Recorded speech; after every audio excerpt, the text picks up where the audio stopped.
का संसद पहुंचने का सपना सपना ही रह जाएगा।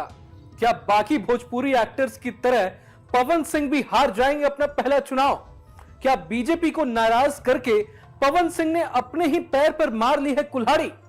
नमस्कार, मैं हूं रोहन शर्मा और आप देख रहे हैं news nation. Bhojpuri star Pawan Singh के चलते बिहार की काराकाट सीट लगातार चर्चा में बनी हुई है। काराकाट में पवन सिंह की लड़ाई एनडीए कैंडिडेट उपेंद्र कुशवाहा से है। आसनसोल से बीजेपी का टिकट वापस करने के बाद पवन सिंह निर्दलीय चुनाव लड़ रहे हैं। अब एक तरफ जहां भोजपुरी सिंगर को बीजेपी की नाराजगी का सामना करना पड़ रहा है, खुद पीएम मोदी, गृह मंत्री अमित शाह से लेकर बीजेपी के तमाम नेता उपेंद्र कुशवाहा के लिए अपनी पूरी ताकत झोंक चुके हैं। ऐसा भी कहा जा रहा है कि बीजेपी ने काराकाट को अपनी नाक का सवाल बना डाला है। तो वहीं दूसरी तरफ पवन सिंह को लेकर एक दावा ऐसा भी किया जा रहा है जो भोजपुरी सिंगर के लिए सबसे बड़ा सिरदर्द बन गया है। बॉलीवुड से लेकर भोजपुरी फिल्म स्टार्स का चुनाव लड़ना कोई नई बात नहीं है। रवि किशन, मनोज तिवारी, दिनेश लाल निरहुआ जैसे कई भोजपुरी सितारे लोकसभा चुनाव लड़े और जीते भी। लेकिन इन सभी एक्टर्स में एक बात कॉमन है जो पहली बार चुनाव लड़ रहे पवन सिंह की चिंता बढ़ा सकती है। अगर सिलसिलेवार ढंग से देखें तो सबसे पहले भोजपुरी एक्टर मनोज तिवारी ने 2009 में अपना पहला लोकसभा चुनाव लड़ा था।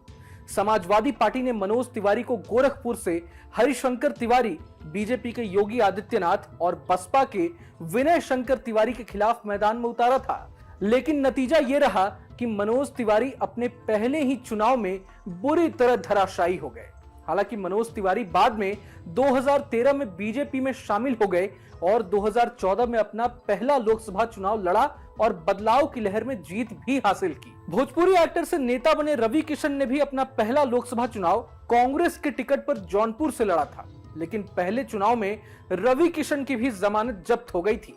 फरवरी 2017 में रवि किशन बीजेपी में शामिल हो गए और 2019 में अपना पहला लोकसभा चुनाव गोरखपुर से लड़ा। आखिरकार रवि किशन भी अपने दूसरे चुनाव में जीतकर संसद पहुंचने में सफल रहे। ठीक इसी तरह निरहुआ के नाम से मशहूर भोजपुरी स्टार दिनेश लाल यादव ने भी 2019 में अपना पहला लोकसभा चुनाव लड़ा था। लेकिन सपा प्रमुख अखिलेश यादव ने उन्हें 2.5 लाख वोटों से हरा दिया था।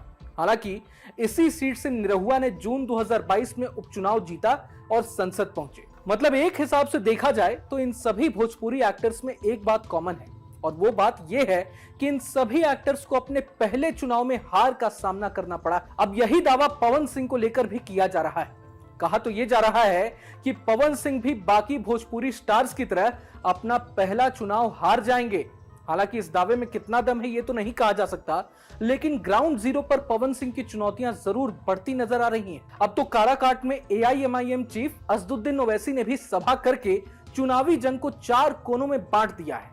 ओवैसी की पार्टी की उम्मीदवार प्रियंका चौधरी के पक्ष में अति पिछड़ा और मुस्लिम समुदाय के जुटान के बाद उपेंद्र कुशवाहा की राह आसान हो गई है।